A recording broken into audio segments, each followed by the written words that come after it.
अरे ओ बुड्ढे, बाहर आ जा।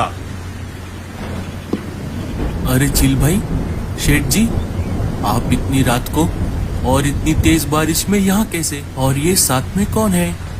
अब ये इस घर के नए किराएदार हैं। चलो अब जल्दी से घर को खाली करो।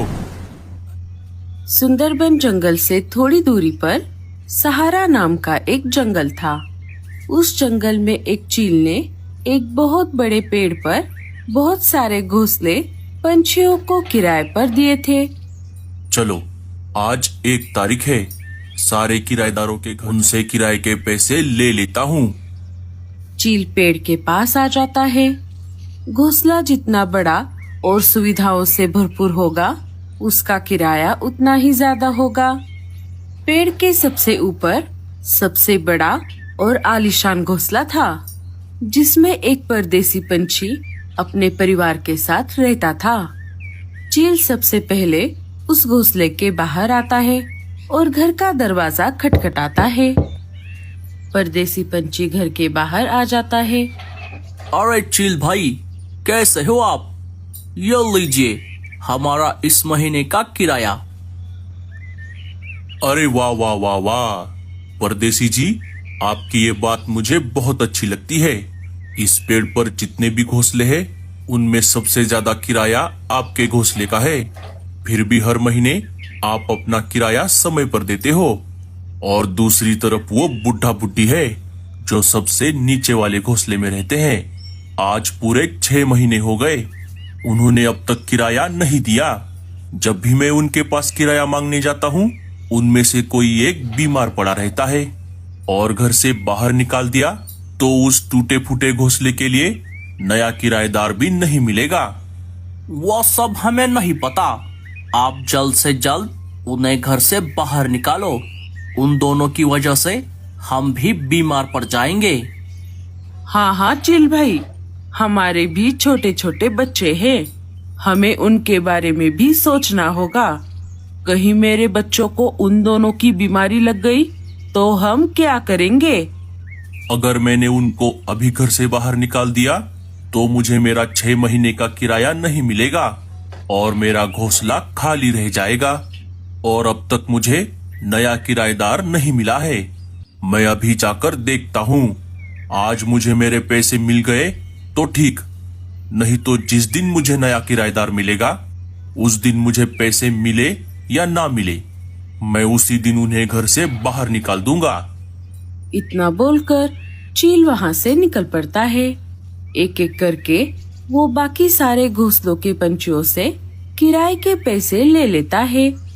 आखिर में चील सबसे नीचे वाले घोंसले के बाहर आ जाता है, जहाँ वो बूढ़ा परिवार रहता था।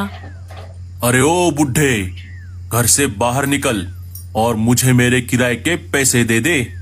आज पूरे 6 महीने हो गए हैं, तूने अभी तक मेरे पैसे नहीं दिए।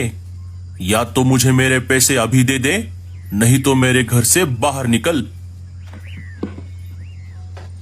चील भाई, मेरी पत्नी बहुत दिनों से बीमार है, इसीलिए मैं अब तक आपके पैसे नहीं दे पाया।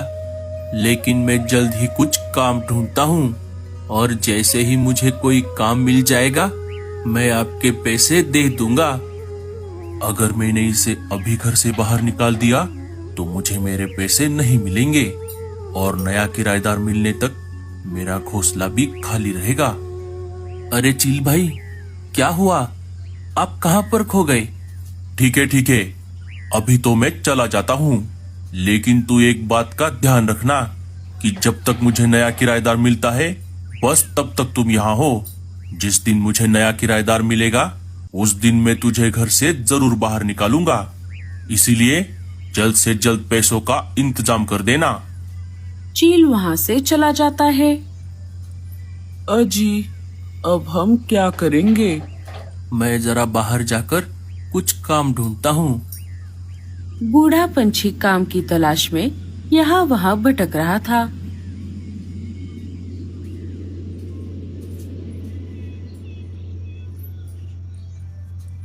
अरे कौन हो तुम और यहाँ पर क्या कर रहे हो? बेटा, मुझे काम की बहुत जरूरत है। क्या तुम मुझे कोई काम दे सकती हो? मेरे घर में तो बहुत सारा काम है, लेकिन तेरी उम्र देखकर ये लग रहा है कि तू वो काम नहीं कर पाएगा, इसीलिए तू कोई और घर देख ले। अरे नहीं नहीं, तुम ऐसा मत कहो। तुम्हारे घर का जो भी काम होगा वो मैं कर दूंगा। मुझे काम की बहुत जरूरत है। मेरी पत्नी बहुत बीमार है। नहीं रे बाबा, अगर काम करते करते तुझे कुछ हो गया तो उसकी जिम्मेदारी कौन लेगा? तू यहाँ से चला जा। बूढ़ा पंछी वहाँ से निकलकर अपने घर की तरफ वापस निकल पड़ता है। रास्ते में उसे परदेसी पंछी की अनाज की दुकान दिख जाती है। अरे ओ बुढ़े, तू यहाँ क्या कर रहा है? सेठ जी, मुझे काम की बहुत जरूरत है। क्या आप मुझे कोई काम दे सकते हो? काम तो वैसे बहुत सारा है, लेकिन क्या तू कर पाएगा? हाँ हाँ सेठ जी, मैं जरूर करूँगा। परदेसी पंछी बूढ़े पंछी को दिन भर अनाज की बोरियां उठाने का काम दे देता है। रात हो जाती है। सेठ जी, मेरी आज की दिहाड़ी? हाँ हाँ, ये ले, और कल सुबह जल्दी आना। सेठ जी, ये तो बहुत कम है। अगर तुझे ये पैसे कम लग रहे हैं तो तू कोई दूसरा काम देख ले। अरे नहीं नहीं सेठ जी, इतने पैसे काफी है। अब मैं चलता हूँ, कल सुबह जल्दी आऊंगा। बूढ़ा पंछी मजबूर था। वो पैसे लेकर अपने घर आ जाता है। परदेसी पंछी अपने बीवी को सारी बात बता देता है। इस पर दोनों जोर जोर से हंसने लगते हैं। आप उस बुढ़े को बहुत काम लगाओ और बदले में कम पैसे देना। सुबह हो जाती है। सुबह होते ही बूढ़ा पंछी काम के लिए चला जाता है।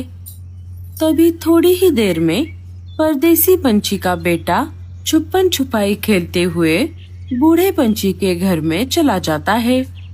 ये सब परदेसी पंछी की बीवी देख लेती है और गुस्से से आग बबूला होकर बूढ़े पंछी की बीवी को बहुत डांटती है। अरे ओ बुढ़िया, तूने तेरे घर का दरवाजा खुला क्यों छोड़ दिया? अगर तेरी बीमारी मेरे बेटे को लग गई तो इसकी जिम्मेदारी कौन लेगा? पता नहीं कहाँ से आ जाते हैं। जब से यहाँ आई है तब से फोकट में यहाँ पर रह रही है। जब दोपहर को परदेसी पंछी खाना खाने के लिए घर आ गया तो वो सारी बात उसे बता देती है। सुनिए जी, आप कुछ भी करो, लेकिन उस बुढ़ा बुढ़ी को कैसे भी करके यहाँ से भगा दो। जब बूढ़ा पंछी अनाज की बोरी एक जगह से उठाकर दूसरे जगह रख रहा था, तब भारी वजन की वजह से उससे वो बोरी नीचे गिर जाती है और सारा अनाज सब तरफ फैल जाता है।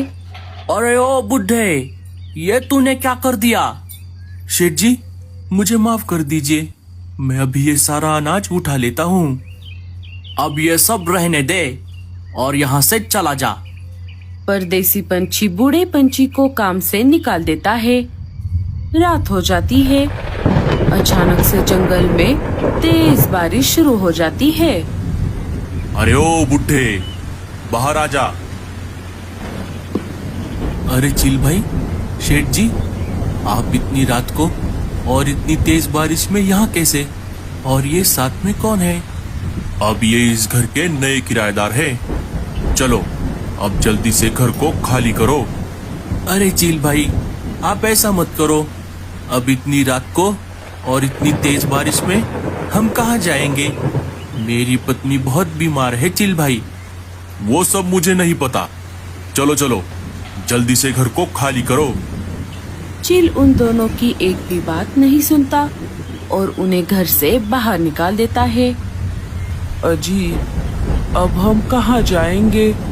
अब हम इस जंगल में नहीं रहेंगे। चलो यहाँ से चलते हैं।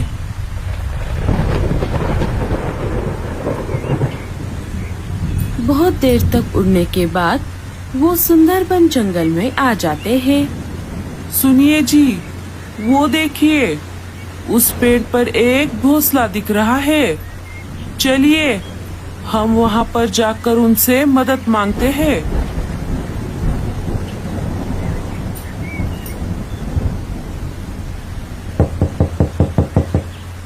बेटा, हमारी मदद करो। लाडो उन्हें घर के अंदर ले लेती है। आप दोनों कौन हो और कहाँ से आए हो? बूढ़ा परिवार अपनी सारी आपबीती लाडो को बता देता है। अरे बाप रे, ये तो बहुत बुरा हुआ आपके साथ। लेकिन अब चिंता करने की कोई जरूरत नहीं है। आप जब तक चाहो यहाँ पर रह सकते हो। लाडो समय ना गवाते हुए डॉक्टर उल्लू चाचा को बुलाकर लेकर आती है। डॉक्टर उल्लू चाचा बूढ़ी चिड़िया की जांच कर लेते हैं और उन्हें दवाई दे देते हैं। माँ जी, आप चिंता मत करो, 1-2 दिनों में आप बिल्कुल ठीक हो जाओगी। 1-2 दिन बीत जाते हैं। बूढ़ी चिड़िया अब बेहतर महसूस कर रही थी। लाडो बेटा, तुम्हारा ये एहसान हम जिंदगी भर नहीं भूलेंगे। अरे माँ जी, आप ऐसा मत कहो, मैं आपके बेटी जैसी हूँ। जंगल के सारे पंछी मिलकर बूढ़े परिवार के लिए एक पेड़ पर एक शानदार घर बना देते हैं। बूढ़ा परिवार वहाँ पर हंसी खुशी से रहने लगता है। तो दोस्तों, कैसी लगी आपको हमारी ये कहानी और इस कहानी से हमें क्या सीख मिली? हमें कमेंट्स में जरूर बताना। और स्टोरी अच्छी लगे तो लाइक, शेयर और चैनल को सब्सक्राइब जरूर कर देना।